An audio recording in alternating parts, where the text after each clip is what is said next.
Kembali lagi di Cerita Cinta Channel. Jangan lupa like, comment, and subscribe ya. Terima kasih. Kamu maunya aku bilang apa? Tanya Abi memberi pilihan. Berbisik lirih tepat di sampingnya, membuat Ajeng sedikit kaget.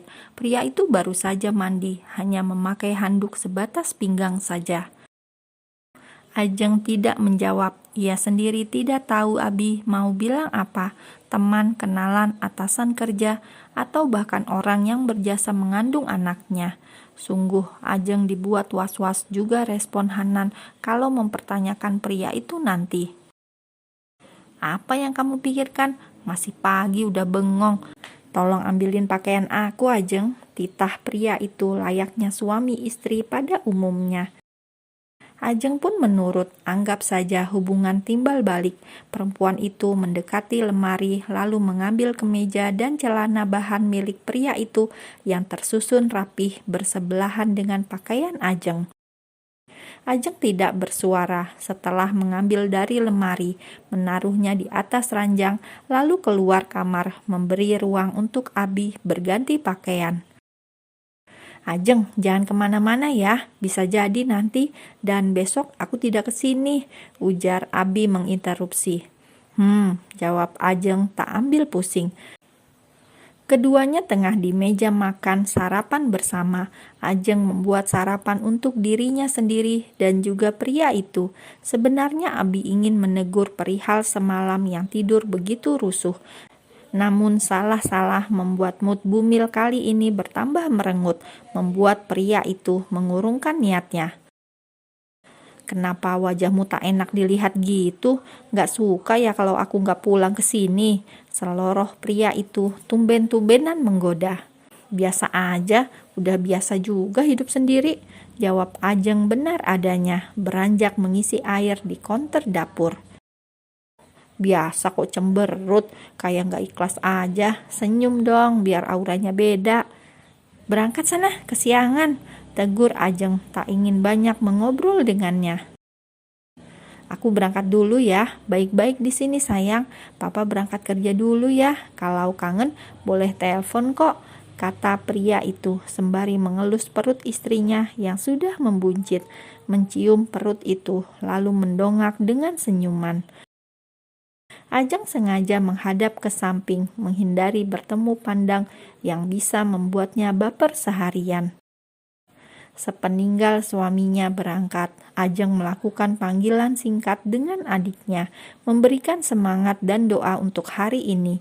Ajeng berjanji akan pulang 2 bulan lagi setelah perempuan itu melahirkan. Usai menutup teleponnya, Ajeng kembali menyusut air matanya yang jatuh tak terbantahkan. Sebenarnya ia juga merindukan adiknya yang lama tak bersua. Alhamdulillah, Hanan sudah bisa maklum, walau dari suaranya terdengar menahan rasa tidak nyaman. Menjelang siang, Ajeng sengaja keluar. Perempuan itu sedikit demi sedikit berinteraksi dengan tetangga, terutama pas beli sayur di depan gang. Karena merasa asing di tempat itu, Ajeng pun merasa aman, tidak ada yang mengenal. Mbak, hamilnya sudah berapa bulan? Jarang sekali keluar, sapa tetangga sebelah yang hampir tidak pernah mengenalnya. Jalan 8 bulan, Bu. Saya baru di sini, jawab perempuan itu kikuk sendiri. Bukannya dia tidak mau berinteraksi dengan tetangga, namun Abi juga melarangnya untuk keluar.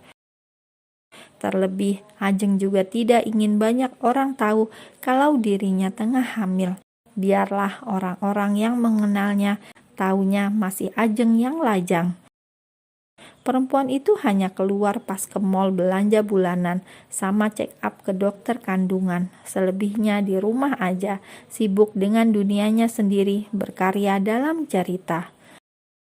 Sore harinya, sesungguhnya Ajeng kepo perihal kedatangan Abi ke sekolahan Hanan. Sayangnya pria itu tidak membagi informasi apapun tentang siang itu. Apakah Abi berbohong dan sebenarnya tidak datang? Pura-pura prihatin dan menyanggupinya, nyatanya tidak hadir sama sekali. Rasa penasaran itu berlanjut hingga sore hari setelah mendapat kabar dari Abi. Pria itu mengabari kelulusannya dan tentu saja Ajeng merasa bangga setelah mengetahui pemuda 18 tahun itu berhasil mendapatkan nilai terbaik hingga mendapat rekomendasi melanjutkan kuliah lewat jalur prestasi. Abi mengirim pesan lengkap dengan video adiknya yang tengah naik di atas podium mendapatkan apresiasi siswa berprestasi. "Makasih, Ajeng." Ajeng membalas video itu dengan haru. Sudut matanya menangis bahagia. Rasanya begitu senang dan tenang. Berhubung malam ini Abi tidak datang karena singgah di bini tua, Ajeng merasa tenang dan bebas. Ia memakai daster pendek yang tipis dan pastinya nyaman di badan. Cukup menikmati malam dengan tenang.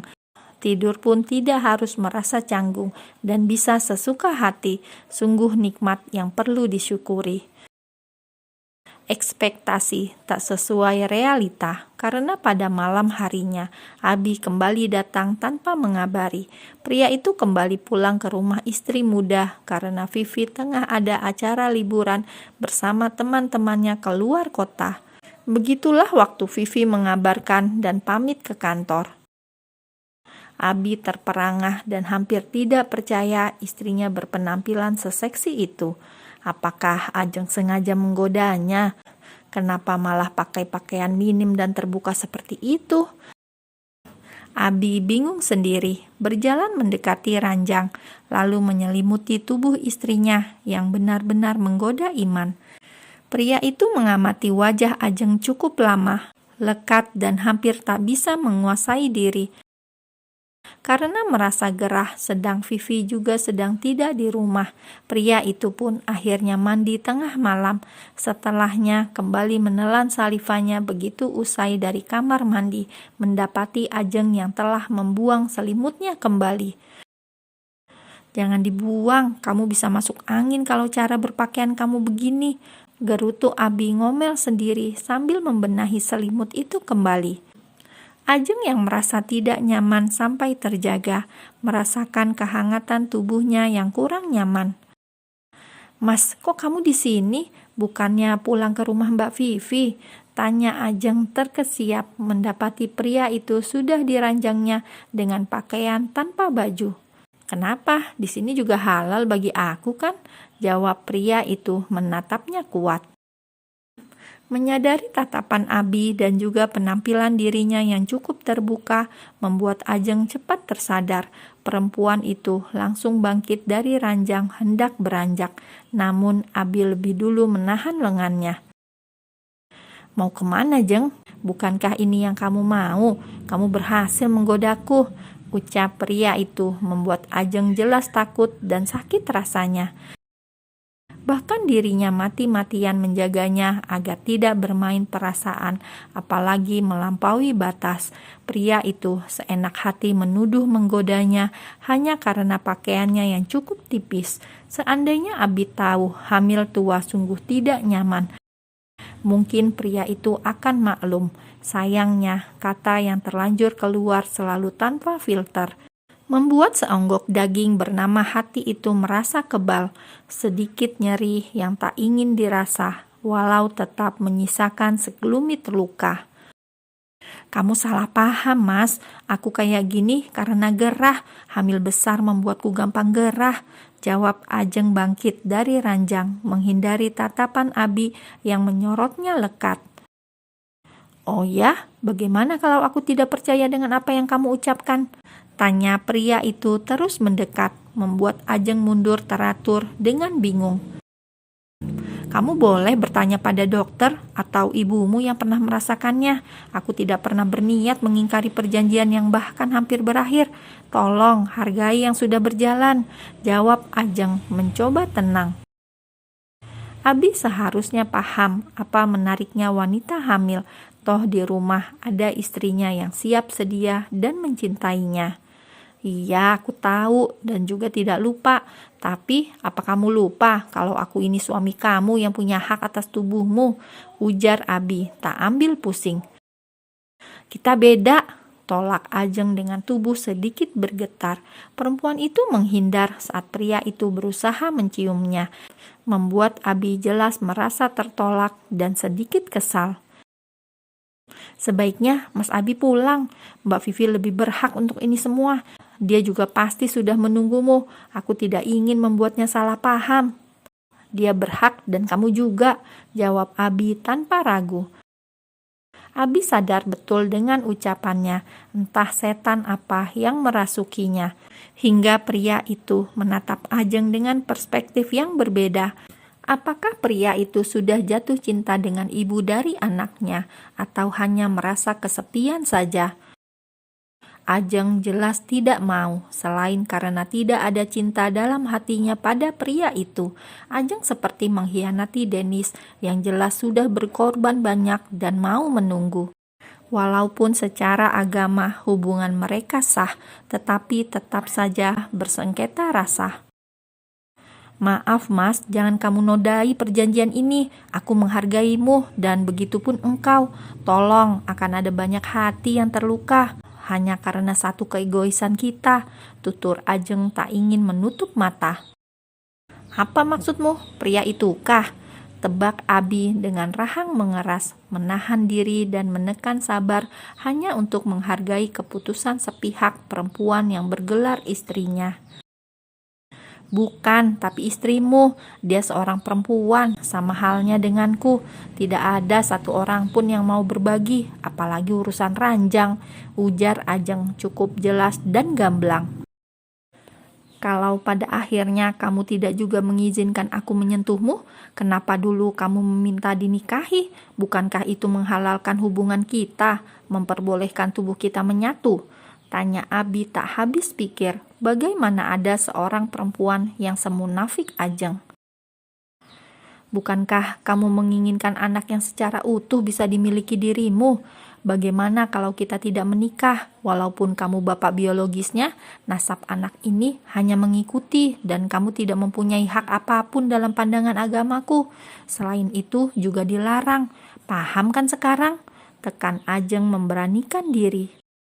Serasa tertampar dengan jawaban Ajeng, Abi pun terdiam dan merasa malu. Sepertinya ia harus berbenah diri hingga bisa memandang wanita dari sudut yang berbeda. Abi bahkan tak pernah berpikir sekritis itu. Mungkinkah pria itu terlalu jauh dengan Tuhannya selama ini, hingga ia buta dan tuli dengan kebenaran yang ada.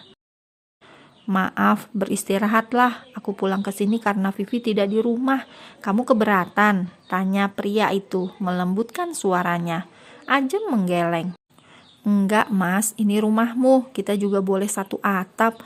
Maaf atas ketidaknyamanan ini, jawab Ajeng lalu. Perempuan itu menukar pakaiannya di kamar mandi lalu kembali menuju ranjang. Sementara Abi dengan sukarela menempati sofa. Ada rasa haru dan bangga dengan pemikiran perempuan itu. Dalam sekejap saja mampu merubah pandangannya dengan perempuan itu yang selama ini dianggap hanya sebelah hati oleh dirinya.